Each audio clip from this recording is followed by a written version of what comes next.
Good evening, ladies and gentlemen. You're welcome to the 6:30 p.m. edition of News on My Media Prime Television, live from our headquarters in Douala, Cameroon's economic capital. My name is Fon Quinter. Begin today's newscast in the Northwest region, where Prime Minister, Head of Government, Chief Dr. Joseph John Guti has announced the resumption of work on the Babaju-Bamenda Highway. He made the announcement as he entered day 2 of his working visit to Bamenda, chief town of the Northwest region, Noraka Kebi, with updates on day 2 of Prime Minister's visit to the region. On day 2 of the Prime Minister's working visit in the restive Northwest region, he reiterates his message of peace by flaunting a dove in the air symbolizing peace. Peace is priceless, and that is the greatest gift almost every Cameroonian longs for at this moment. Among the many dignitaries present to listen to the PM's message were women who turned out in their numbers with peace plans, brandishing placards with peace messages on them. Speaking at the Commercial Avenue Grandstand today, October 6, Dr. John Guti equally reassures the population that work on the Bamenda-Babaju stretch of road will resume soonest. The Prime Minister declares that the next time he visits Bamenda, the road must have had a facelift. The second thing we want to talk, I don't want to do this. Now for time, I say immediately I go back for Yaoundé. I will convene the 3 companies where they get for do the Babaju Bamenda road. We start work immediately.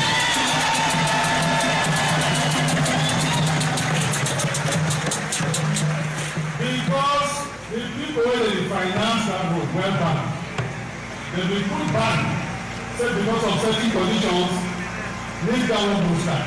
But just a few days ago, they don't remove that ban, so work will start this month in Babaju Bamenda road.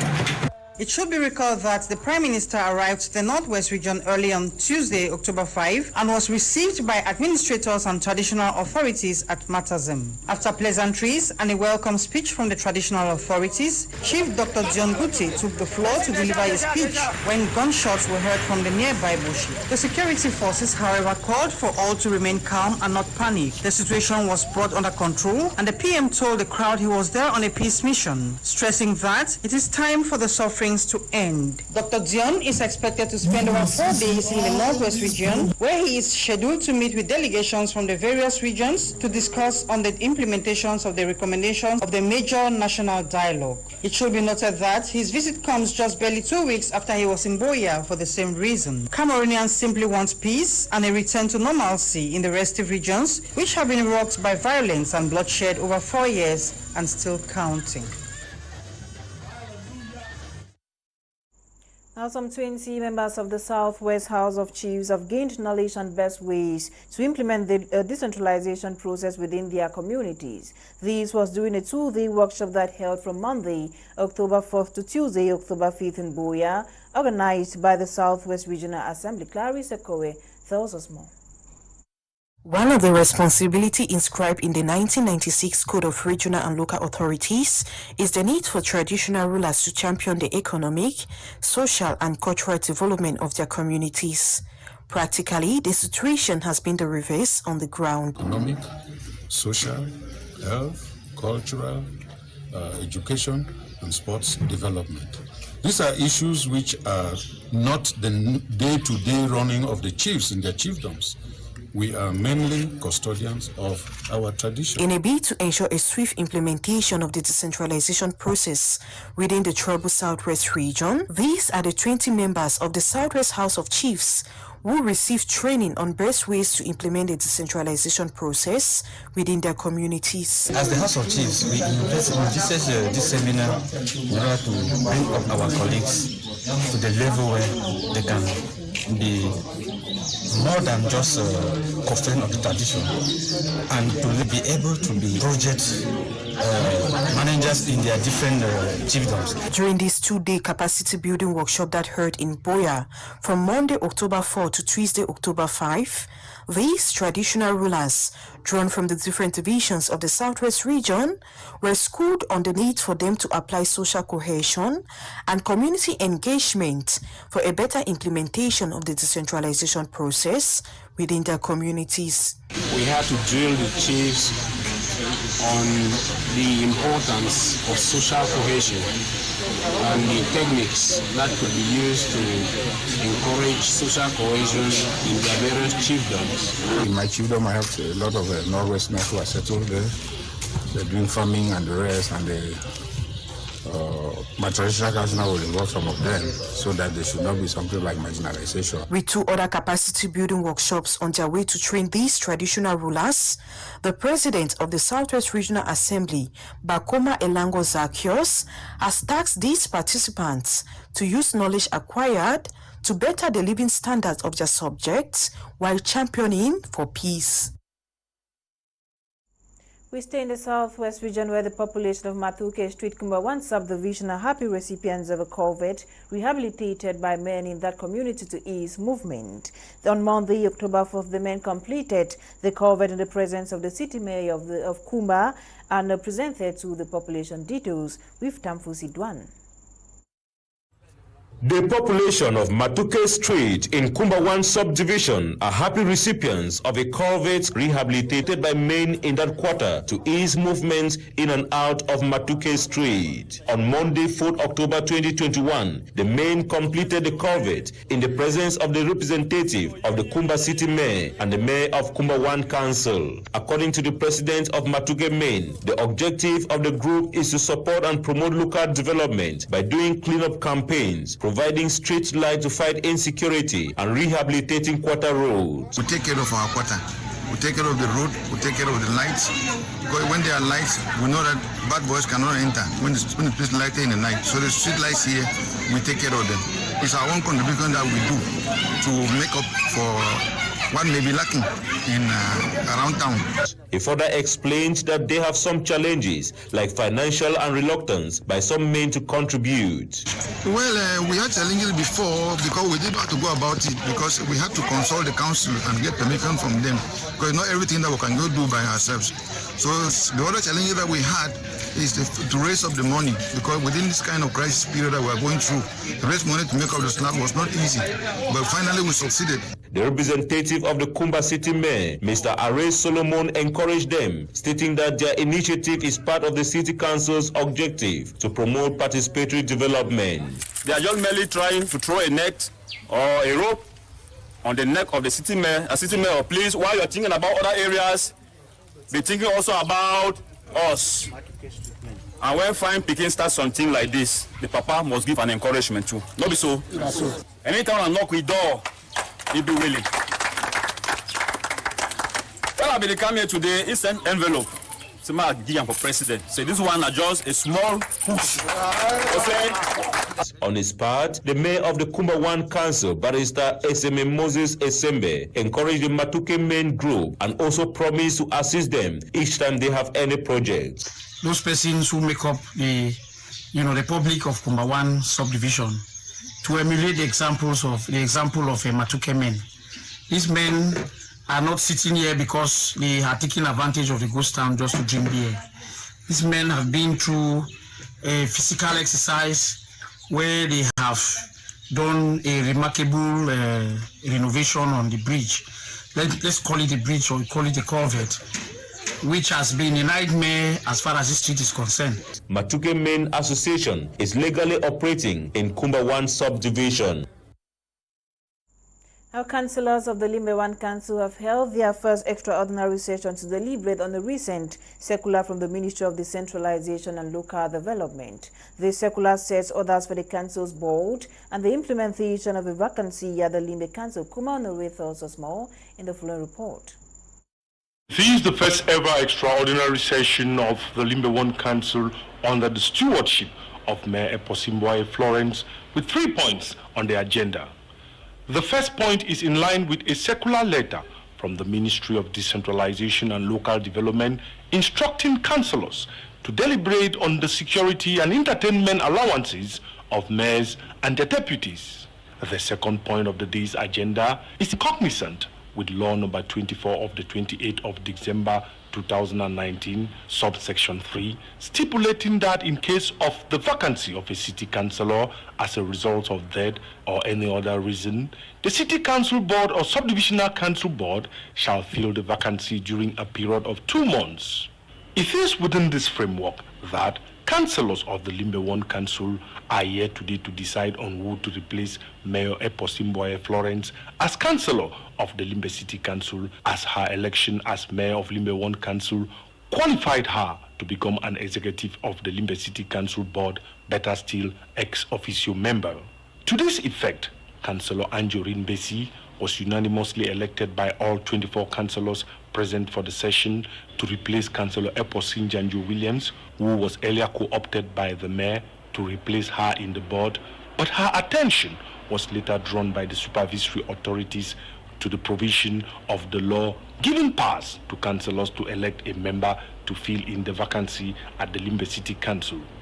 There's a ministerial decision reducing allowances of the mayors and the deputies, and in other spheres it was increased. So actually, if you look at the allowances, there's no difference, because where they reduced, they increased in another side, so it all balances. The last but not the least point on the agenda was the deliberation on the standing orders. Standing orders is an instrument to guide the operations of committees and the board as they go about their activities.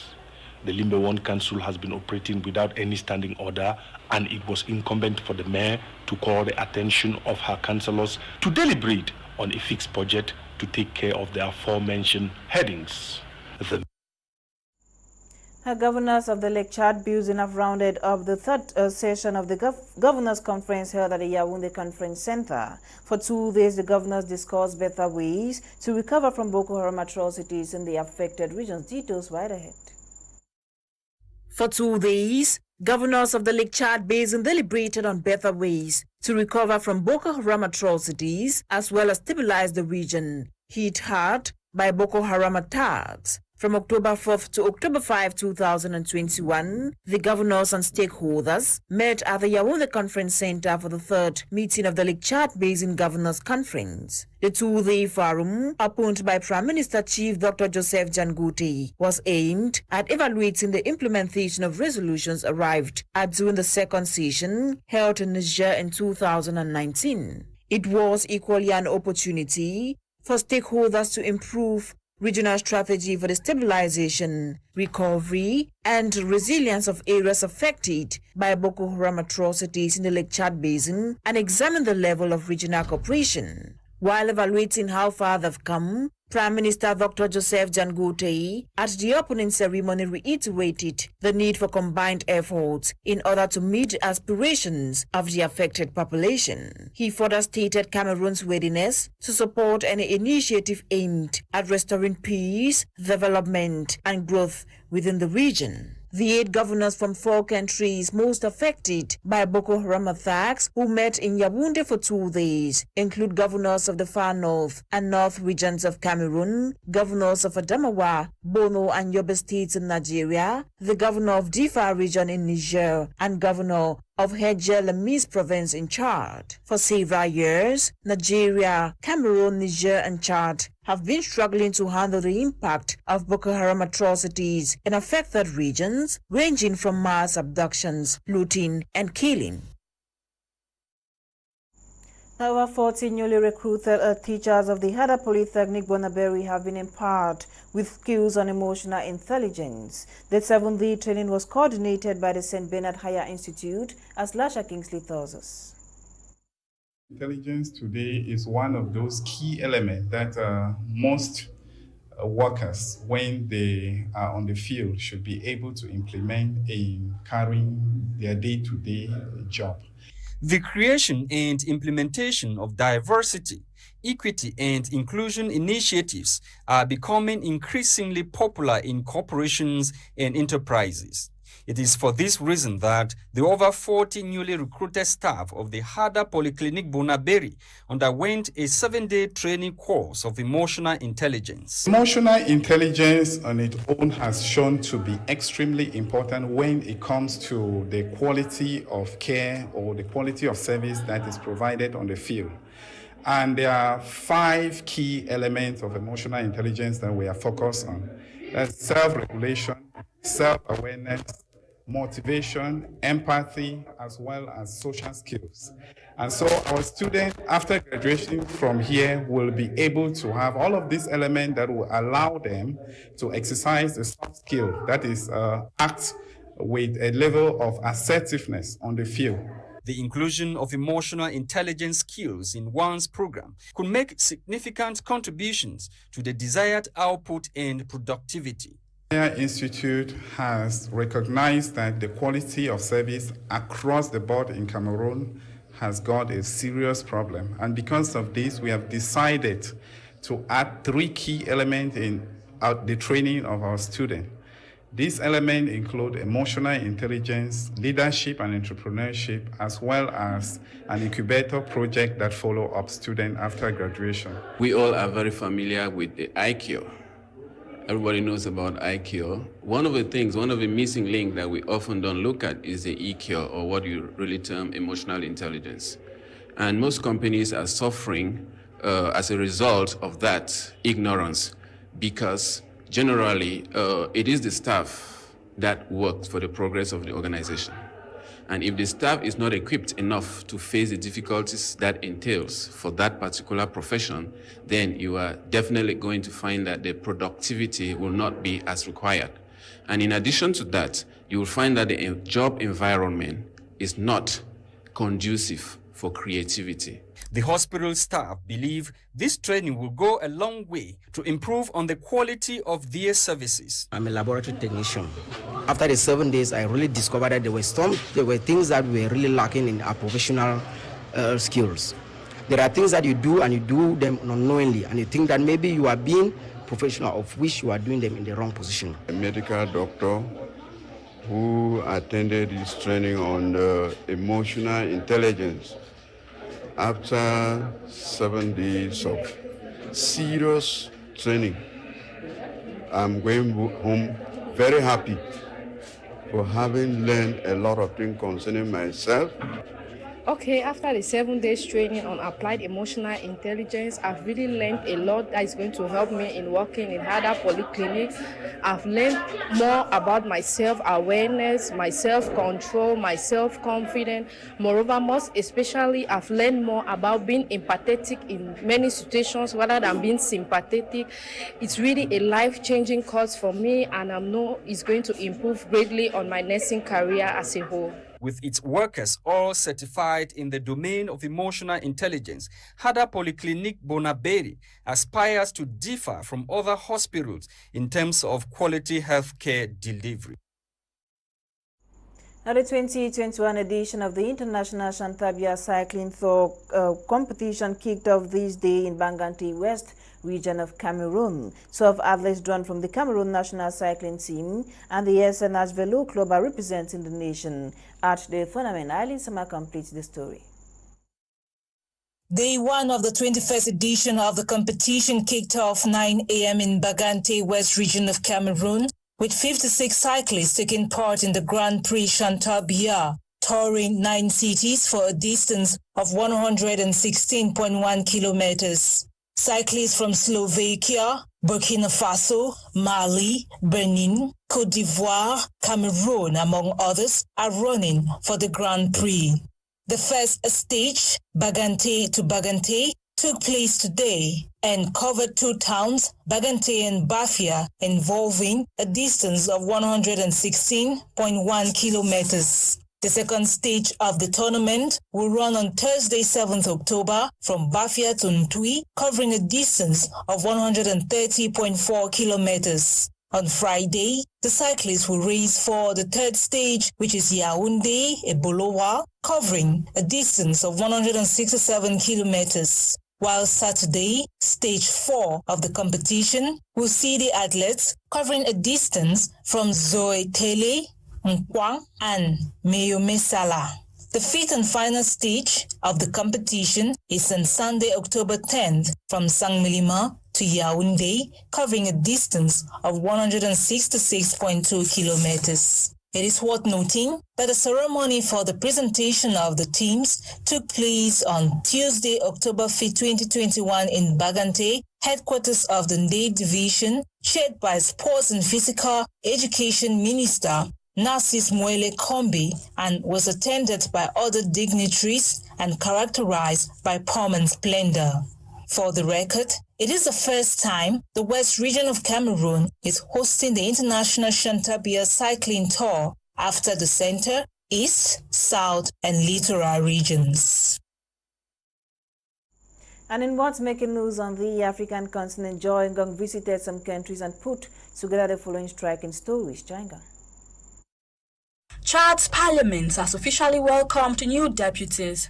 The 93 members of the country's transitional parliament were installed on Tuesday, October 5, 2021. The deputies were appointed in September by junta leader Muhammad Idris Deby Itno, son of the late president Idris Deby Itno. Harun Kabadi, who was president of the National Assembly during President Idris Deby's reign, was elected by acclamation, but he declined due to health problems.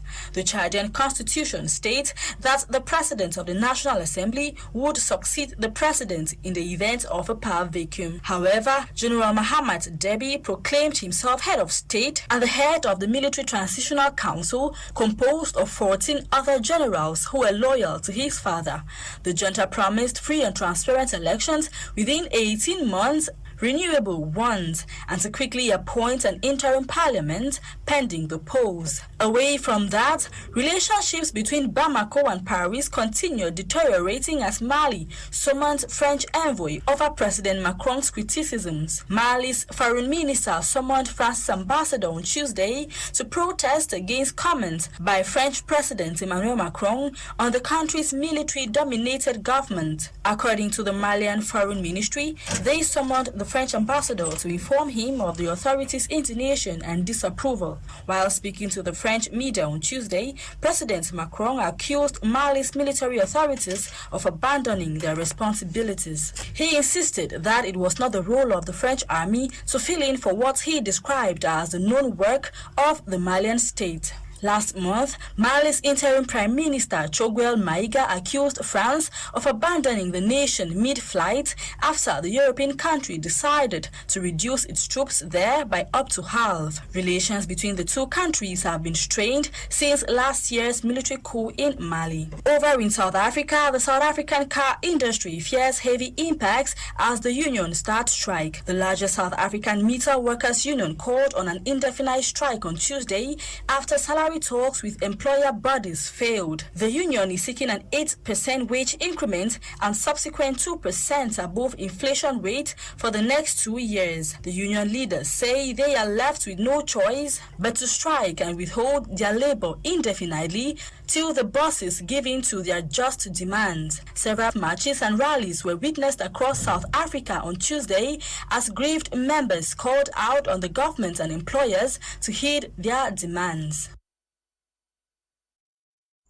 And we've come to the end of today's edition of Prime News on My Media Prime Television. My name is Fon Quinter. Prime is up next. Have a great night in the company of more programs on The African Eye. Goodbye.